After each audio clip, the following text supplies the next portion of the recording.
Begin today the Gemara on Daf Samachem with Beis, 4 lines up from the bottom of the Amud, Hahu Gavra. So the Gemara here brings a story which will connect back to a Braisa that was brought before. First, let's see the story, and then I'll tell you again the Braisa that we learned before here. Hu Gavra, there was an individual, the Zavan Le'ara L'Chavre Shaloi Bachrayis. He's selling a property to his friend, and he makes a deal with him very clearly. It's written into the shtar. I'm not taking any responsibility with what happens with this karka. If it gets confiscated from you because of any lenders that I owed money to, I'm not going to reimburse you. So the seller sees that the buyer is upset about this. He's sort of desperate to buy this property, so he's ready even for such bad conditions, but he was upset about this. Amalei, so the seller tells him, Amayat Sivis, why are you upset? If it'll be taken away from you, I will collect to you. In other words, I will reimburse you shufre from the best of my properties, and shvacho peire, and I'll even reimburse you for any investment that you'll invest in this property, or any paydas that will grow later in this property that will be confiscated from you. I'll totally take care of you. Don't worry about it. So Amar Amema says about this, Patumi mili ba'almahu, that this is just, he's telling him words to comfort him, but it's meaningless. It has no has no takeif. In the shtar, they wrote clearly that he's not taking any achrayis, and the lekech himself didn't demand this. Later on, he tells him this, he's just trying to console him, to comfort him, but it doesn't mean anything. So the Gemara explains the reason behind this. Amalei Ravashi la meimar. So Ravashi tells Ameimar, Taimemai. What's the reason for this? Why over here are we saying that the Meich is clearly saying, I'm going to take care of you, but nevertheless we just consider it to be words of comfort, but it's not something that's binding. Because Kivin du lekeyach boyelasnoye, really, who's the one that should be making this condition? The buyer. If he is not interested in buying unless the seller takes responsibility, he's the one that should demand this condition for the sale. And he's not demanding it. He agreed to go through with the sale without any conditions, with the shtar being written clearly that the meicher will not reimburse him. Over here, it's just the meicher, the seller, that goes and offers and says, don't worry, I'll take care of you, even though the buyer was ready and he signed a document that he doesn't, even without this condition. So therefore, Amret, that's why we say that Petumi Milabal, that when the Meicher comes and offers this and says this because he sees that the Lekech is upset, he's just trying to comfort him. He wants to make sure that the Lekech will go through with the sale. But it's meaningless. It's not considered to be a serious condition. That's the pshat over here in this case.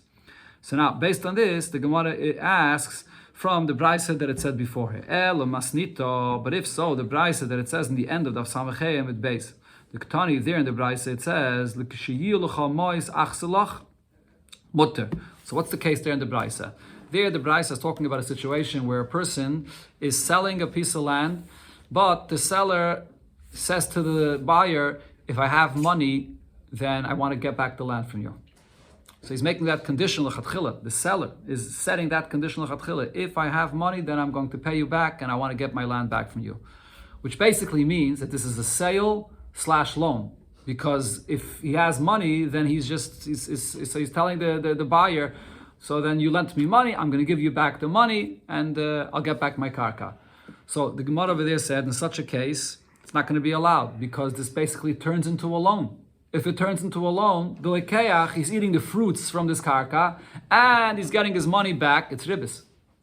But then the Braisa there said, and that's what the Gemara is quoting over here, what's if the case over there is that the Meicher doesn't set that as a condition, but it's the Lekeach that offers. The Lekeach comes and says, Lekeach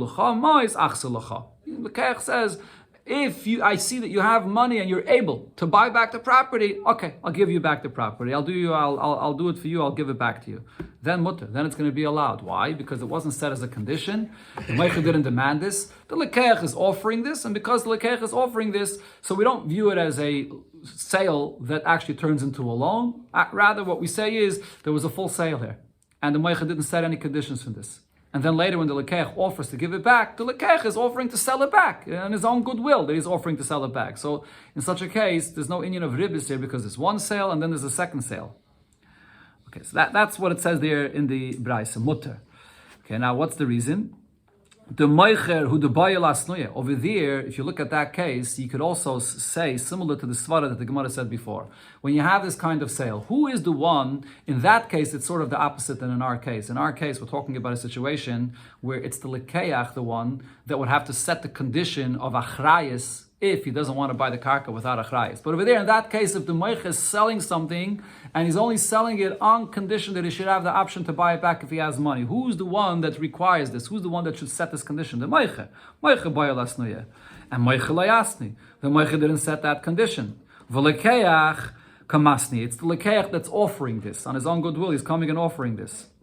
Now, the Gemara before on Samachayim at Bay said about this, Maishna Reisha, Maishna Seife. There, the Gemara asked this question: what is the difference if the Meich is the one that's setting the condition, or it's the Lekeach that's coming and offering this? Rava before answered and explained, Seife the Omale Midaite. In the Seife, the case is that the Lekeach is coming and saying that I'm not guaranteeing you that if you have money, I'm going to give you back this karka. He says, if I agree, if I want, I'll sell it back to you. If you have money, it's up to me. I offer that I'll give it back to you.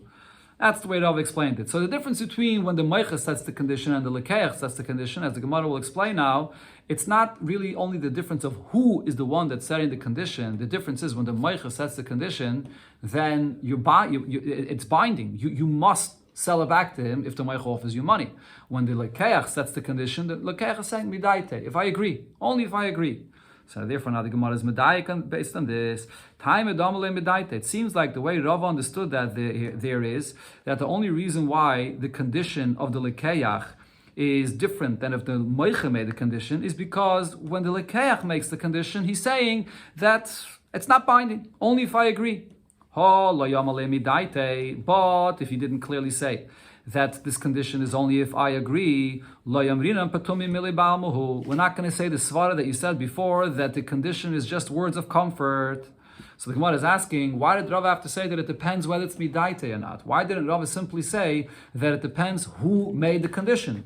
The Meicher, when he made the condition, so he's clearly spelling out that I'm not selling it to you unless I get it back from you if I have money. So then, that's serious. He's making this condition in the sale. The lekeach, though, if the lekeach comes and says that I'm going to give it back to you if you have money, so because the lekeach is not the one that requires this, the lekeach is doing it for the benefit of the meicher. So then, even if the lekeach doesn't spell out that I'm only going to do it if I want, but the very fact that the lekeach is making the condition and the meicher is not requiring this, why don't we consider it to be just words of comfort? Petumi miliba'amu, like the svara the Gemara said before. So the Gemara answers, Amalei, Nase Keman the Amalei Midaite Itmer. What Rava meant to say is, you're right, this exact point that we're saying here. The difference between, in that case, before in the Braisa, when the Moicha sets the condition, or the Lekeach sets the condition, is not that when the Lekeach sets the condition, the Lekeach is saying clearly that it's not a real condition, it's not binding, it's only if I want. No, the difference is, when the Moicha sets the condition, he's making it clear, I'm not ready to sell unless I know I can get it back from you. When the Lekeach sets the condition, even if he doesn't say clearly that I'm only going to give it back if I want, but the very fact that the Meicha is not requiring it, that the Lekeach is saying that I'll give it back to you, we look at it as a case where the Lekeach is saying that it's not a condition in the sale. If I decide, I'll give it back. Because the Meicha didn't require it. And therefore when he says it, we look at his words to be just empty words. It's just words of comfort. If it would be real, then the Meicha should be the one that is demanding this. If he didn't demand it, then it's just stam petumi milibalme. So you see over here from this Gemara, this concept that can be applied in many different cases when there's a condition made. If the one that needs the condition is the one that sets it for his benefit, then we know it's serious. If it's someone else that offers for you a condition for your benefit, but he doesn't need it, so then he's just offering it stam as words of comfort. So based on this, the Gemara brings another story where you have the same thing that plays out. There was a person that was on his deathbed. The cost of lagitul the bisu, he's writing a get for his wife. Doesn't want his wife after he passes away to be stuck with yibum. Didn't have any children, and then she'll have to marry his brother. It's complicated, so he's going to give her a get, and she won't have to marry, and she won't have to have the issue of yibum. So as he's writing this get, inged ve'isnach, he's moaning and groaning because he has to divorce his wife. Amrale, so she turns to her husband and says, "Amai kamisnachas, why are you moaning? Ikaimis, if you're going to get up and you'll be healthy, didachana, I'm yours. In other words, she made it clear to him that I'm only accepting the get on condition that you pass away. But if you don't pass away, so then there won't be any get here. But the husband himself did not make that condition in the get. He wrote the get without any condition. She then tells this to him. So Amar Rav Zvitz, over here as well, Rav Zvitz says, Petumi mili ba'almahu. This is just words that she's saying to comfort him. It doesn't mean anything. The get is going to be a get either way. Since the husband himself, that would be the one that would require that he should be setting this condition here, and he didn't. She's coming and saying this to him when she sees that he's moaning and groaning. She stops saying it to comfort him, but it doesn't mean anything. So Ravachim Medifti asks Ravina on what Rav Zvit said here. Why did Rav Zvit have to come on to the svara of Petumi Mili Balma? Here we're talking about a get where only the husband can set a condition. A woman could never make conditions in a get. So therefore he asks, V'ilaf Petumi Mili, if you would not use this concept that because she's saying it, so therefore it's just words of comfort, so then what would be the halacha?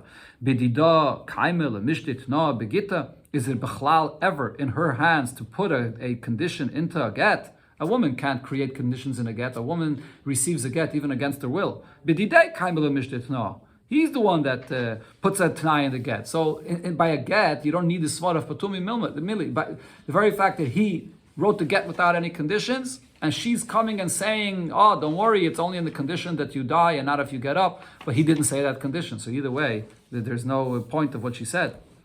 So the Gemara answers, no, there is a reason why Rav Zvir did add the svara of Petumi Mili Balme. Because Mao de Teme, I would think, Hu Gufe Adaite Dida Kogome V'Yov Gita. After he hears what she said, that if you get up, then the get will not be a get. He's listening to her, and he accepted that as a t'nai, and he agrees to this t'nai. So it's like the husband actually made this t'nai based on what she said. Kamash Malon, therefore Rav Zvit says, no, when she says what she said, it's just to comfort him.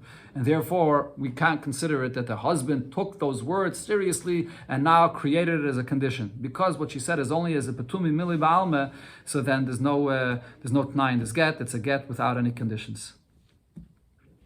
Okay, that's Halvo al Sadeyu. This is going back to the case that there was in the Mishnah where a person lends money and there's a field that's a collateral for this. And Va'amaloi, the Mishnah that continues and says that the borrower says that if I'm not going to pay you within 3 years, so then this entire property will be all yours.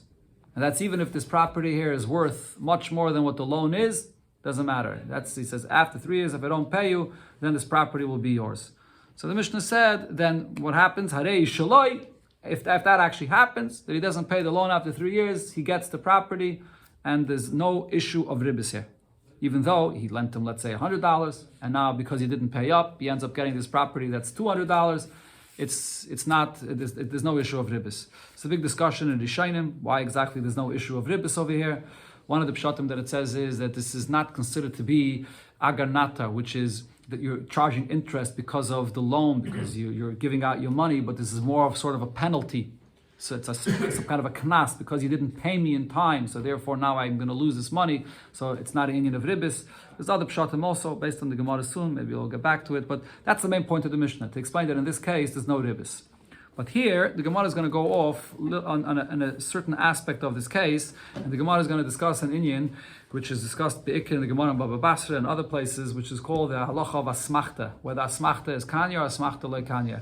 When a person says something and there's very big room to say that what he said is not serious. He's just saying it so that you should rely that he's serious about what he's saying, but he didn't really mean it. Here, in this case, a person says, I borrowed $100 from you. If I don't pay it up, then this property here will be yours. Did he really mean that that he's not going to pay up, he wants this person to confiscate his property? Does he really mean that? Not really.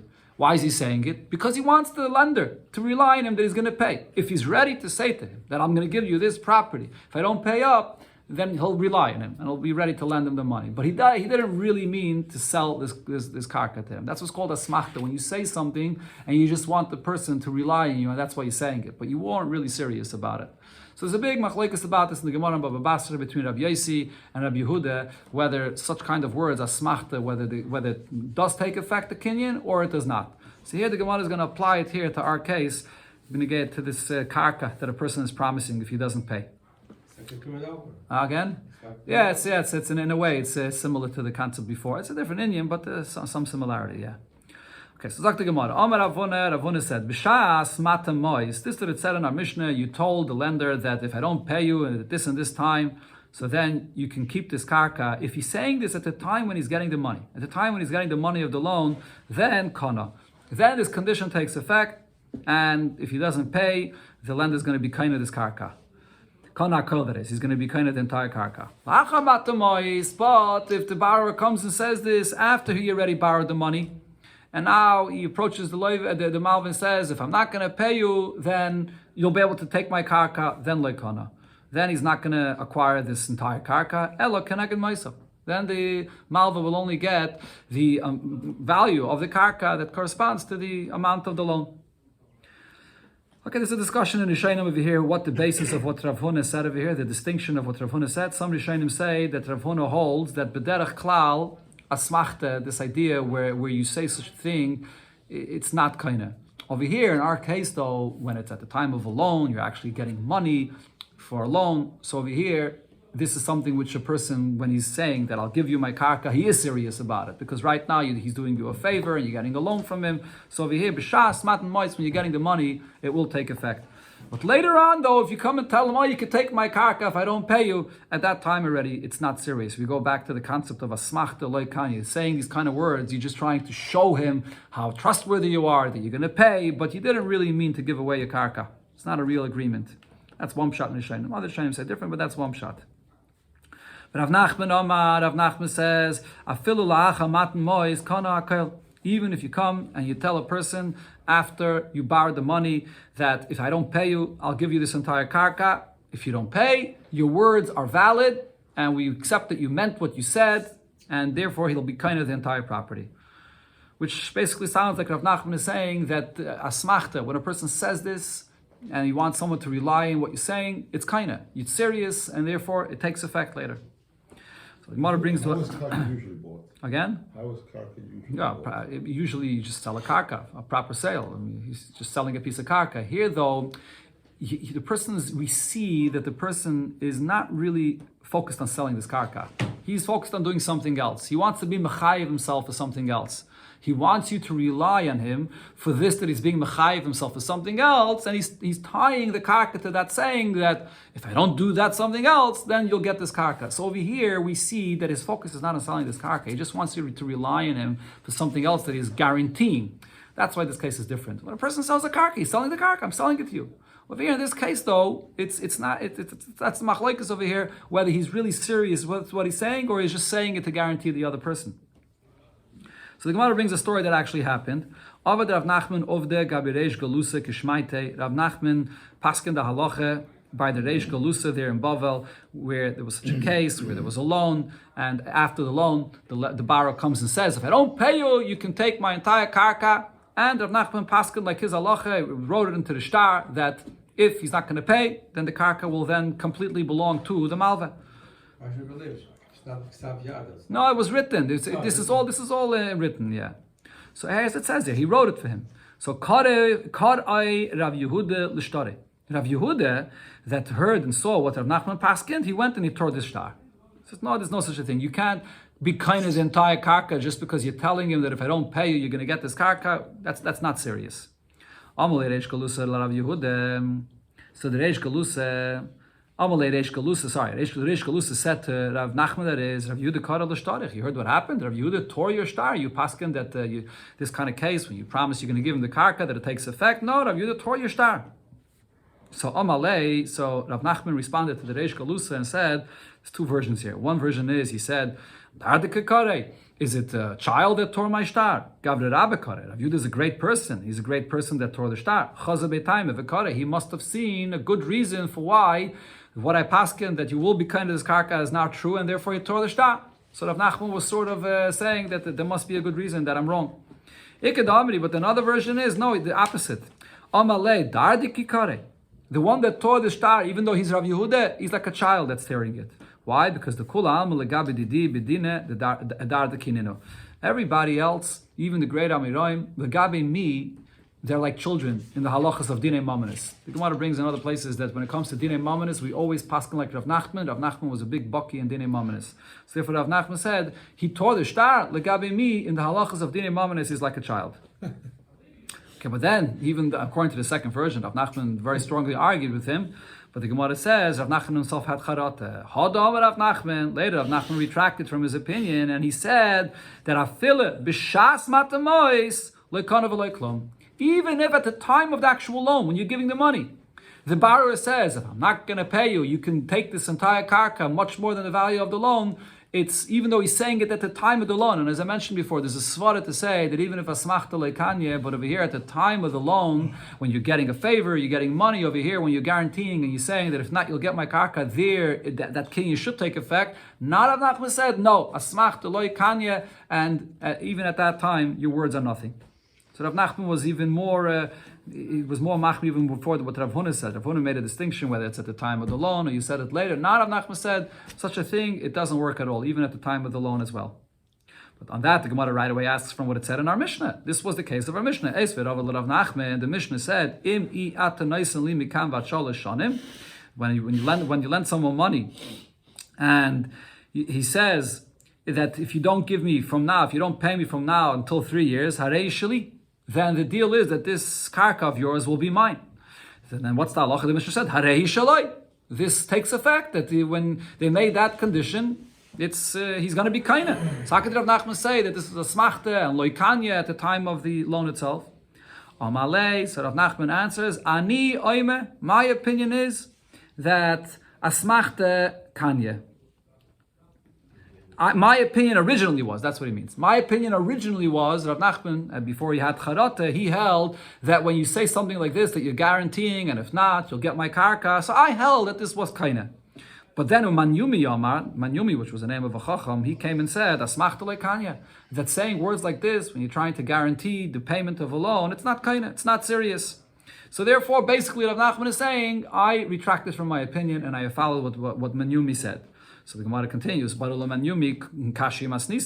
Manyumi says it, but the question still is from our Mishnah. The Mishnah says that in such a case, Harei shaloi, it does take effect.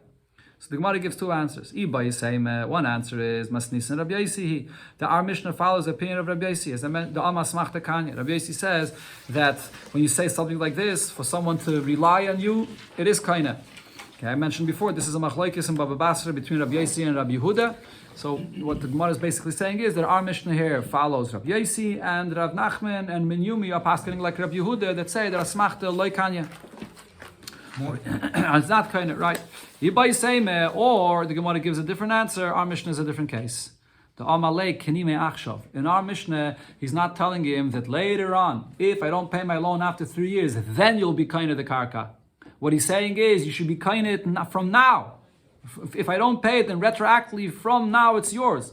So it's basically like a sale. He's borrowing money, but he's basically saying if I don't pay, so then it'll just be a payment for the karka, and it'll be actually a cheap payment for the karka because he's getting a karka that's worth much more. So it's basically a sale. So in such a case, it's not a union of asmachta. Asmachta is when there's one thing going on. I'm trying to guarantee payment for a loan. And then I say that I'll give you the karka if I don't pay to guarantee that I'll pay. But over here, if it's me'achshav, then it's basically a sale.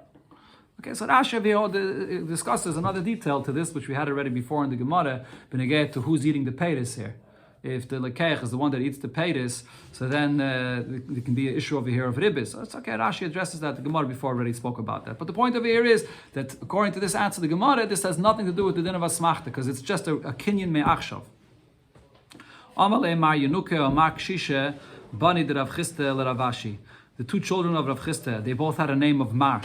One was Yenuke, was younger, and one was Kshisha, one was older. So that's why they got two different titles, Mar Yenuke and Mar Kshisha, the two children of Rav Chisda. So they said to Ravashi, Hachi Amri Nerdoi, this is what Nerdoi said about this case of Asmachta in our Mishnah. They said this Mishmei Rav Nachman in the name of Rav Nachman.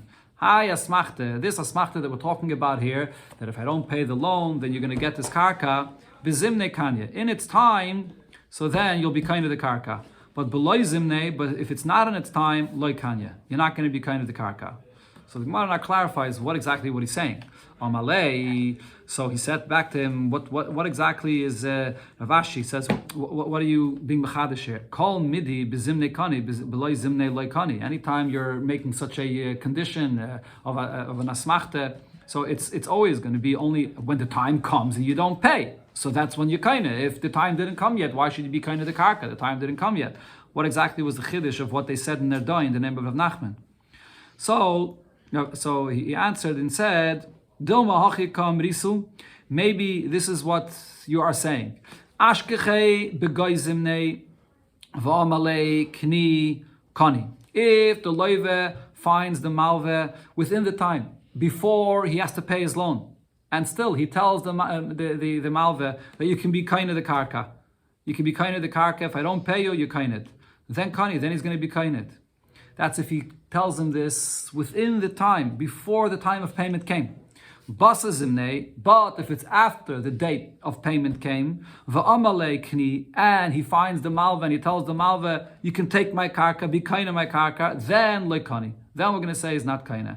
What's the difference when he's telling this to him? So the Gemara explains, my time, because machmas kisufu hudaka malay. Is that if he's telling this to him after the time of the payment of the loan, why is he saying this? He's saying this because he doesn't have what to pay, and he's very embarrassed about the fact that he doesn't have what to pay. So he tells him, just take my karka. But he's really not serious about it. But if he tells it to him before the date of the payment of the loan, you can take my karka, why is he telling it to him? He still has time to go ahead and pay. The answer is because he's not planning on paying, and therefore he's telling him, take my karka. So over there, he has no reason to be embarrassed. Over there, we say that what he said is serious. But the Gemara says, but v'loihi, this is not true. Even if the loive tells the malvi, even before the date of the payment of the loan comes, that take my karka, nami loikani. He's also not going to be kind of the karka, doesn't mean anything. Why is he telling this to him now? If he has more time to pay and he's still telling him take the karka, shouldn't we take that serious? So Gemara says no, because reason he's telling him just take my karka, kasavar, he thinks to himself, kamati zimne leleisi litridan. Let me get this person off my back. Let me just tell him, don't come to me in the time, the payment of the loan. He's not sure he's going to have the money or not. He doesn't want this person to bother him. He says, you know what, just take my karka. If on the day of the payment of the loan, when it comes, he'll have the money, he'll give him the money. So that he shouldn't take the karka. But he's telling him this in advance just because he doesn't want him to come and make him crazy on the day of the loan. But not that Lavdafki here, he's even serious that he wants to give away and sell him the karka. So therefore, this distinction is not true. Another halacha about this asmachta we're talking about over here in our Mishnah. Omarav Papa, hi asmachta. This asmachta here, when the person says, take my karka if I don't pay you this loan, zimnin kanya, zimnin loy kanya. Sometimes this asmachta, the karka, you will be kaina, sometimes you won't be kaina. What's the difference? When yes, when no? If it comes a time of payment and you see that the loive, the borrower, is sitting around in the bar and he's drinking beer, so he's not even trying to find money to pay. So then kani. So then the malva will be kind of the karka. We see that he basically gave up. He's not planning on paying. And he told him that if I don't pay, you can take this karka. And he's not making any effort to pay. So then you kind of the karka. However, the kamahapacha zuzi loikani. But if you see that the loive is trying to find money, he's running from person to person, he's going to the bank. So then we see that he is trying to pay. If he can't pay, then he's going to be very upset about this. So he doesn't mean to really sell, to give up his karka. So then it's not going to be kind of. But the Gemara asks on this distinction here. How do you know? You see this person drinking beer on the day that he has to pay up his loan. How do you know it's because he gave up of paying? Maybe he just has no resource to pay, so he just went to drink to get rid of his anxiety. So it doesn't prove that he's not interested in paying. Or maybe there's someone else that he's relying on him to pay, and that's why he's sitting and drinking. So how could you say that that's enough of a reason that we see that he doesn't want to pay? So Ravina says we have to look at it something else. If you see this borrower, he has different items, and he's selling these items, and he's only selling them for their proper price. He's not ready to sell them cheaper in order to get money to pay up his loan. So then I say that he's not serious in paying this loan. If he would be serious in paying this loan, he would sell off some things that he has for cheap in order to sell, in order to pay the loan. Why isn't he doing that? It must be that he's not interested in paying the loan. He's ready to give away the karka. Again, on this case, the Gemara asks as well, how do you know? Dilma Savar, maybe he thinks to himself, that I'm not going to start selling off things that I have for cheap, because then all my real estate that I own will lose its value, because people are going to see that I'm in a desperate situation and everything I have is going to go down in value. How can I do such a thing? Just because of this loan, I'm not ready to lose value of all my properties. So the fact that he's not selling things for cheap is not a proof that he's not interested in paying. Rav Papa says what you have to look at is if you see that this person owns other properties and he's not even ready to sell anything else for its proper price, for its proper value, in order to pay this loan, not for cheaper that things are going to lose value. Even for its proper price, he's not ready to get any money to pay this loan. So then we know that he's not interested in paying this loan.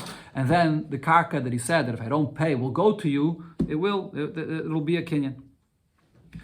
Another halacha Rav Papa said here about this case, even though the Rabbanan said, as the Gemara concluded before, Rav Nachman said, Asmachta loikanya, that when you make this deal and you say that if I don't pay you, then you're going to get this karka, that just saying that is not going to be kaina. And as Rav Nachman said, that's even if you say it at the time of the loan itself, but nevertheless, apaitiki havye lemigma mina.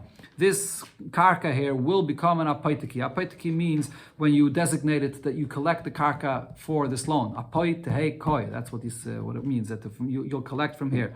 That you'll be able to collect from this karka. Not to be kind of the whole thing, but to collect the amount for your loan from this karka. That yes. So Rav Huna asks the question based on what is Rav Papa? Why are you saying this?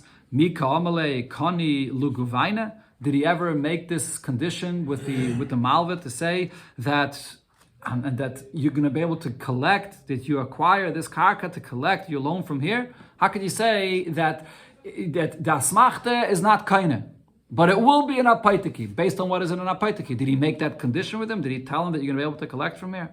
It's one question. Another question the Gemara asks about what Rav Papa said. Asking on this halacha of Rav Papa, V'i Oma Kani Lemigme Binei Kani. And if he did tell him, if he didn't make this condition, that if I don't pay you my loan, then you will acquire from this karka the portion of the karka to collect your loan, is he going to be kaina? Sof asmachta. In the end of the day, isn't this the same concept of asmachta? Vasmachta lekanya.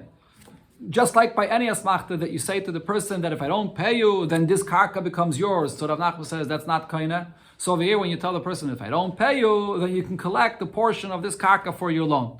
That's also something that he doesn't necessarily mean seriously. It's just an asmachta. There is actually a chiddush here in this. Taisus over here asks on this because usually the idea of asmachta lekanya applies in a case where you promise something a person which is much more the value of what you actually owe him. Like over here, you borrowed $100. You tell him, if I don't pay $100, you'll get this karka which is worth $1,000. So over here, there's a svara to say, asmachta lekanya, you didn't mean serious what you said. Why should you want to give a back karka that's $1,000? You were just saying it to show him that you're serious about paying. Over here though, the asmachta is that if I don't pay you, you'll collect your loan here from this karka, the value of the loan. So there's a chiddush over here that still the Gemara says that this is called asmachta. And Taisus says that this is only regarding karka, because karka is not something that a person sells usually so easily, and therefore even the value of the loan, the fact that he's telling him, if I don't pay, then just take it from this karka, it's also considered to be an asmachta, and therefore it's not serious. So therefore the Gemara over here says, what's Rav Papa saying? Why should it be an apaitiki from here? So therefore the Gemara explains, Ela apaitiki, the ka'amar Rav Papa, the apaitiki that Rav Papa said that if he doesn't pay, then the malva could collect here from this karka, mahi, what's the case? The amale lo yehelecha piroin ela mizu. He told him clearly that your payment is coming from this karka. So Rashi explains that Rav Papa meant to say there's two different things that he told him. He told him like what it says in our Mishnah, if I don't pay you, then you can acquire this entire karka. But he also told him that if I don't pay you, you can take over here from your payment from this karka. Yeah, so two different things that he told him. One, regarding the fact that he's kind of the entire karka, that he told him that's after 3 years. After 3 years, you'll be kind of the entire karka. But besides that, he also told him that even before that, you'll get your collection from this karka. as an apaitiki. Piroin, the payment comes from here. So therefore, what Rav Papa was saying is, even though the asmachta is not kaine, but nevertheless, the apaitiki, this that he told him, that this is where your payment is coming from, that's not considered to be an asmachta, that's not, he's telling him that the payment is coming from this karka, and therefore he'll be able to collect from this karka that amount. So the Gemara, who gavre the zavan le'ara lachavre b'achrayis, was a person that sold a property to his friend, and he took responsibility that whatever happens to it, if someone confiscates it, he'll reimburse him. And Amalei told him, minoi magbis li Amalei. Sorry, this is now the buyer speaking. Amalei, the buyer now says, minoi, if the karka that I'm buying from you is going to be confiscated from me, magbis li mi idis, are you going to reimburse me with the very best of properties that you own? The islach that you have? Amalei, so the seller says, no, from the very best properties that I own, I'm not ready to give you away my very best. The bi'inon lemekim kamoy, that I want for myself. I'll give you from another very good property that I have. It's not the very best, it's the second the best that I have. That's what I'll give you if it gets confiscated. L'saif, in the end, what happened is, tarfu aminei. This property that he bought did get confiscated from him. Now he came to the seller to reimburse him. But what happened? Also, batke shakali, this hurricane came and flooded this very best property that the seller had. So now the buyer comes and says, but you told me you're going to give me your second to best, and now I want to have that second to best. So Savara Papa Lemeima, so Rav Papa thought to say, that second to best property that he told him that he would give him is still here. So he has to reimburse him with that property. But Rav Achim says, no, the seller should say, when did I tell you that I'm going to reimburse you with this good property here, which was the second to best? Because the Have Id is Kaime. Because the very best property was still in my possession, and therefore I have my very best, and I'll give you the second to best.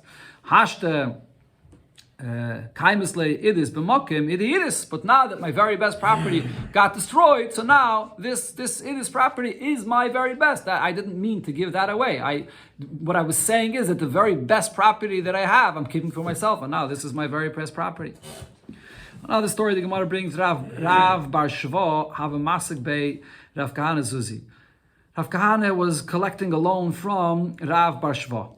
Amalei, so Rav Bar Shvo tells Rav Kahana, Iloi paranaloch liyoim plini, if I don't pay you by this and this date, Gavi Mahai Chamra. You can collect the amount of the loan from this barrel of wine that I have. You can take this wine here. So Rav Papa Lemeima, so Rav Papa thought to say, so the case over here is what happened, so he didn't end up paying. Then it comes that date, and he wants to take that wine, and what happened over here is this wine now that he wants to take for his loan went up in value. It's worth much more. But he told him, if I don't pay you by this and this date, you can take from this barrel of wine, even if its price goes up. So now the price went up. The question is, could he follow through and go ahead and take from that wine? So Rav Papa thought to say, now, simply you would say that this is similar to the case of our Mishnah. A person says, if I don't pay you up, then you can acquire this karka. And what was the conclusion of the Gemara before? Asmachta loy kanya. Rav Nachman says that's meaningless. The person doesn't mean it serious. So maybe we should apply that the same thing over here. He tells him you can take this wine if I don't pay, but it's not serious. But Rav Papa thought to say, no. When do we say that when you say such a thing, that it's not kaina? Hanimili ba'ara. That's when it comes to a piece of land. The lavlus vunikaima. That's not something that a person wants to just sell. A piece of land he said that if I don't pay, you can take this land. He didn't mean it. But when it comes to wine, he has barrels of wine. He produced this wine in order to sell. Kizuzi dami. So if he says that if I don't pay you, you can take from this wine, it's like he's telling him, take this money. So the barrel of wine is like money. So therefore, maybe over here it will be kind of. You don't say that it's an asmachta.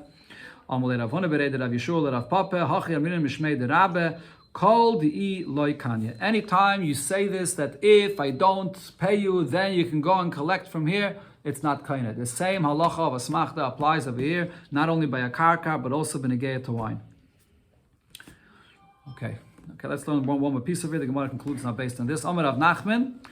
Amar Rav Nachman, so Rav Nachman said, Hashte the Amar Rabbanon, Did I skip something here? Second. Where am I holding? Omer Rav Nachman is not. Rav Nachman said, Hashtu the Omer Rabbanon, now that the Rabbanon said, Asmachta loy kanya, that this kind of condition is not kanya. What happens if the Malva and the Leiva were not aware of this halacha, and the Leiva didn't pay? So the Malva went and occupied his karka. Okay, we made a condition that I'm going to be kind of the karka, and he took the karka, started eating the peiris. But since the halacha is that he's not really kaina, he's going to have to give him back the karka, and he has to give him back all the peiris that he ate as well. Even though the Leiva let him. The Leiva let him eat it because the Leiva thought that, listen, I made a condition, so I'm meichel, so that's it. I gave it away. It's a kinyan. But no, because it's a mistake, we know that he really didn't mean it serious in the beginning, so therefore he has to then give everything back. So the Gemara says based on this, Lamemre, should this mean the Savar of Nachman, Mechile betos, La Havi Mechile? When a person is Meichel, when someone takes something from you, and then the whole Mechile was a mistake because you didn't know the halacha, should we say that this is not a Mechile? This case is basically a case of Mechile betos. The Leiva is being Meichel the Malva. He let him take his karka. Why? Because he thought that since I made this condition and I didn't pay, so the karka is his. But really it's a mistake. Asmachta lekanya. And what are we saying? Even though he was Meichel, but the Mechila was a mistake. It's Hepechadin. So therefore it's not considered Mechila and you have to give it all back. Is that what Rav Nachman holds? But in another case where we also see that there's a Mechila, which was a mistake, which was not Al Pidin, and over there Rav Nachman says that the Mechila is a Mechila. What's the case? A person sells fruits of a palm tree to his friend. The fruits are not here yet. He's telling him, I'm going to sell you the fruits that are going to come out from this palm tree. So Rav Huna says, before the fruits come out, you can be chayzer. But once the fruits grew, you can't have charata anymore from the sale. Rav Nachman Omar, however, Rav Nachman says doesn't make a difference. Even after the fruits grew on the tree, you can still be chayzer from the sale. Why? Because when he told him that he's selling it to him, the fruits weren't here yet. So this is a davar shaloi ba'al olam. The whole sale is a mistake. So Rav Nachman holds up pidin. This is not a sale. Nevertheless, v'amar Rav Nachman says, Maidina. However, I do agree. The ishamet va'achil. If the buyer goes and grabs the fruits once they grew and he ate from it, and the seller was quiet, didn't say anything about it, we're not going to take it away from the buyer, even though really the sale was not in effect. But until the seller doesn't come and say, I retract from the sale, I want it back, it was a mechila. He allowed him to go eat it. Why? Because the seller thought that it is a sale. Al Pidin, it's not, but he thought it is, so he was Meichel. So this is a case of Mechila Betos. He was Meichel, but it was really a mistake, because really it's not a sale. Here we see Rav Nachman is saying that the Mechila Betos is a good Mechila, and we don't take back the fruits from him. So why before did Rav Nachman say, regarding the case of a Smachta, that he has to give back all the fruits? So the Gemara answers, Hasam Zvini, that really you're right, Mechila Betos is a good Mechila, and therefore by a sale, you're not going to have to give back the fruits because it's a good mechila. Over here in our case, the only reason why you have to give back all the fruits is because it's a halva. Over here, this is a loan. Because this is a loan, so this could end up looking mamish like real ribbis. Because what happens over here, if he pays you the loan, and now you also ate from the paytas of the karka, so you're going to get the payment plus the paytas of this karka. So this could mamish look like a real ribbis. And Rashi says, even though this is really only ribbis midrabanan, it's not mamish 100% ribbis, but it looks mamish like a ribbis ktsutza that you set this right in the beginning of the loan, and therefore in such a case, you have to give back this paytas that you ate from this karka.